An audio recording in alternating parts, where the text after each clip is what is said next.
Hello mga kapatid, magandang araw sa inyo. Ngayon iba tong video ko. Ilalagay ko na rin dito sa Tagalog prayers natin. Ilalagay ko sa isang playlist kasi gusto kong i-document yung part ng life ko nito na sana makapulutan nyo ng aral, encouragement at maging pampalakas ng loob natin at spiritual life. Okay? Naikwento nga pala ako sa inyo. Kung ayaw nyo itong panoorin, okay, magagawa pa rin ako ng prayers, but I want to put this in one playlist para meron akong kung sino man na nagdadaan sa pinagdadaanan ko, meron tayong video na babalikan. Una sa lahat, dito na kami ngayon sa Philippines. Kung makikita nyo, dati nasa ibang bansa kami, umuwi na kami at nag-for good. At yesterday, gusto ko i-document ito, October 27, pumunta kami ng Makati Medical para magpa-check si husband. Pero nasa ibang bansa kami, nagpa-check up na rin. Sinabi nga na may pre-onset ng dementia. Tapos dito chinek siya, parang ganun nga, Alzheimer, dementia.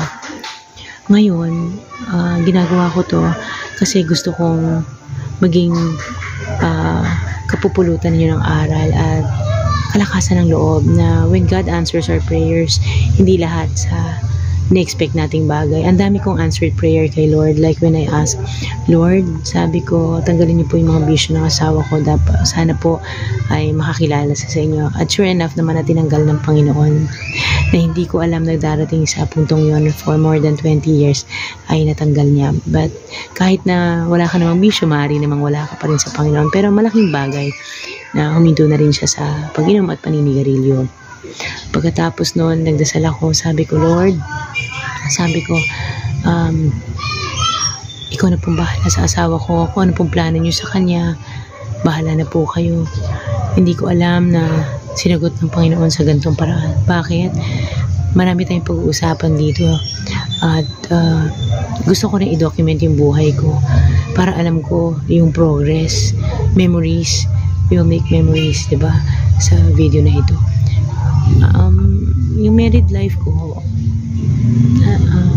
naging malapit ako sa Panginoon dahil hindi ako ganun ka happily married because I am married to my husband who is a narcissistic, meron siyang narcissistic personality disorder, covert narcissist siya. Kung ano yun, itatakal natin sa susunod. Anyway, nung sinabi ko sa Panginoon na bahala ka na, hindi ko alam na darating sa gantong punto. Noon, palaging may fits of rage, anger. I am verbally and emotionally abused. And may time ngayon, nagiging physical siya isang beses. Pero, I prayed to the Lord. I said, God, paano, anong gagawin ko? And then one day, nagising ako. Pasensya na kayo kung may yung kwento ko, yung may babalikan ako, kung ano lang kasi ang pumasok sa mind ko. I want it very raw. At para na rin sa may reason si Lord kung ba't nangyayari itong mga bagay na ito. Tapos yun, nung nagkasakit siya, ngayon na nga, nakakalimot na siya. Naawa ako sa kanya. Hindi na siya kasing mainitin ang ulo gaya ng dati. Doon may mga time na nagiging violent siya. Pero sabi ko nga sa isang kaibigan ko who's very close to me, kumpara noon sa ngayon, mas gugustuhin ko rin yung ngayon kasi medyo may katahimikan. Hindi ako masyadong parang stressed or napipressure or lagi nasisigawan araw-araw. You know how chaotic, toxic yung ganong relationship. And then munti ka na kami maghiwalay. Actually, nag-uusap na nga kami sa paghiwalay namin hanggang sa dumating nga to na paano ko hihiwalayan? Iwanan ko ba yung taong ganon? Sino mag-aalaga sa kanya? Paano siya? At sabi ko sa Panginoon, Lord, touch my heart kung anong gagawin ko. Pero sabi ko, paano naman po ako, God? I want to live my life din also. Kasi nung nakita ko siya nitong mga huling araw, natanggal lahat ng doon na forgive ko na siya, pero natanggal lahat ng yung nagawa niya. Wala na akong matandaan, kundi ang nakita ko na lang Hindi ko masasabing pagmamahal dahil napagod na ako. Pero pagkaawa sa kanya, sa nangyayari sa kanya. At one point in my life, sinabi niya sa akin na, sabihin mo sa Diyos mo, patayin ako. Sabihin mo sa Diyos mo, parusahan ako, prinsesa ka. Diba? Sabi ko, huwag mo sasabihin yan. Sabi ko, dahil ang Diyos ko, Diyos mo rin. May mga ganon. Kaya, ang hirap. Tapos, namold ako sa mga bagay na kahit ako, ang tama, nagiging mali ako. Part yun ng narcissism. They don't admit their mistakes. Laging pinapasa sa ibang tao hanggang ikaw yung sense of ano mo na sa sarili mo na tama ako pero feeling mo mali ka. Nangyayari yung ganun. Nangyari sa akin yun. So brief background lang yun para maintindihan nyo. Pero ngayon, nandito ako, pinagsisilbang ko asawa ko kasi naaawa ako sa kanya, sa nangyari sa kanya. I'm sure hindi niya naman ginusto yung nangyari sa kanya. Naawa ako, pero may reason si Lord at may dahilan kung bakit inalaw ng Lord na mangyari ito. And there's sense of peace and calmness in my heart sa nangyayari sa kanya. Yun nga lang, nalulungkot din ako dahil kasi wala pa siya sa Panginoon Ang focus niya sa money. Nalulungkot ako dahil yung pinaghirapan niya, sana naman ma-enjoy niya. Diba sabi ng Lord, I will bless the work of your hands and you get to enjoy ang pinaghirapan niya.